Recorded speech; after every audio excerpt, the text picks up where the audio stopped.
បាទខ្ញុំបាទសូមជម្រាបសួរប្រិមិត្តដែលស្រឡាញ់ម៉ូតូទាំងអស់គ្នាបាទថ្ងៃនេះខ្ញុំសូមចែកបទពិសោធន៍ចែកម្លែកបទពិសោធន៍មួយដែលតាក់ទងនឹងរឿងថាហេតុអីបានបងប្អូនឃើញម៉ូតូខ្ញុំមើលទៅរៀងស្រឡះមានអារម្មណ៍ថាវាអត់មានគ្រឿងលេង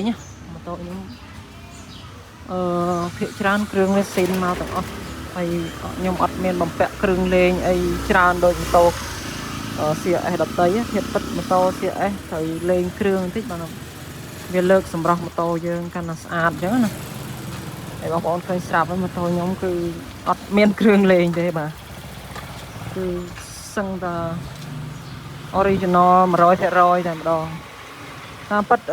មិនមែនខ្ញុំមិនចង់ដាក់គ្រឿងលេងទេបងប្អូនធាតុពិតវាមានរឿងឈឺចាប់នៅពីក្រោយនៃការមិនដាក់គ្រឿងលេងរបស់ម៉ូតូខ្ញុំបាទកាលពីឆ្នាំ2021ប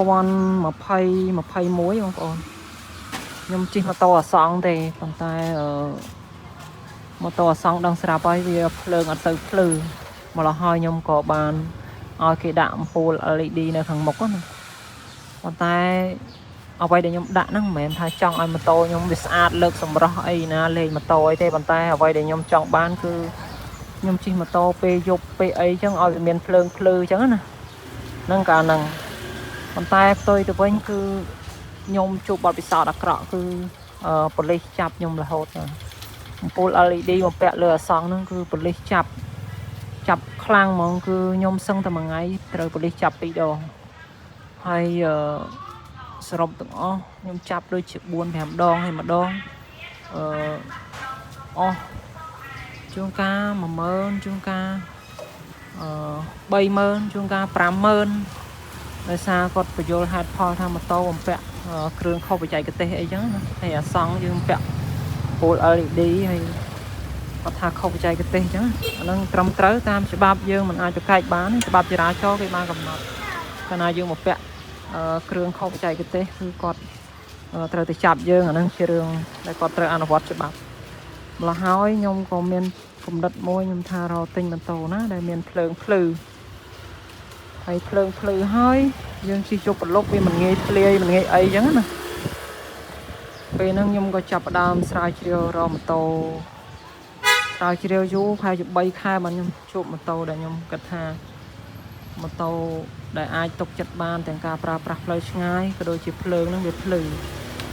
កាលហ្នឹងខ្ញុំហេតុពិតខ្ញុំស្រឡាញ់កម្ម CRS 015ទេបងប្អូន CRS 250 015ណាប៉ុន្តែនៅពេលដែលប្រពន្ធខ្ញុំគាត់ទៅដល់កន្លែងទិញទៅគាត់ឃើញ CRS Rally នេះផ្នែកវាស្អាត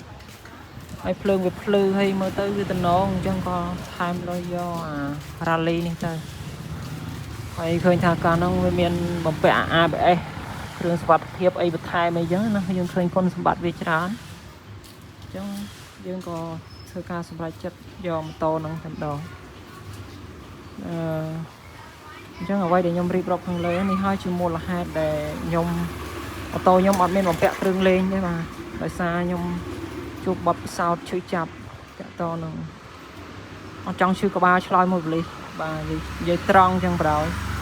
ហើយពីថ្ងៃមុនខ្ញុំជិះពីច្រាស់ផ្លូវដែរប៉ូលីសចាប់ដែរហើយអញ្ចឹងដល់ពេលប៉ូលីសចាប់ទៅខ្ញុំអត់សូវឈឺក្បាលរឿងឆ្លើយថាខ្ញុំត្រូវបំពាក់គ្រឿងលេងអីចឹងណាបើសិនតែខ្ញុំបំពាក់ភ្លើងបំពាក់អីសោះគាត់ត្រូវសួរទៀតខុសបច្ចេកទេសខុសអីណារឿងរ៉ាវវែងឆ្ងាយទៀតទោះបីតែយើងមានពាក់មីម៉ូតូអីស្រួលបួលហើយក៏នៅតែឈឺក្បាលរឿងហ្នឹងអញ្ចឹងខ្ញុំអត់ចង់ឈឺក្បាលខ្ញុំអត់ចង់ឈឺក្បាលឆ្លើយមួយប៉ូលីសមកហើយខ្ញុំក៏សម្រេចចិត្តអត់បំពាក់គ្រឿងលេងទេគឺខ្ញុំសុខចិត្តជិះស៊ីនពីរោងចក្រមកប៉ុណ្ណាខ្ញុំធ្វើប៉ុណ្ណឹងខ្ញុំជិះប៉ុណ្ណឹងបាទថ្ងៃនេះខ្ញុំចែកម្លែកបទពិសោធន៍ប៉ុណ្ណឹងបាទអរគុណច្រើនជំរាបលាបាទ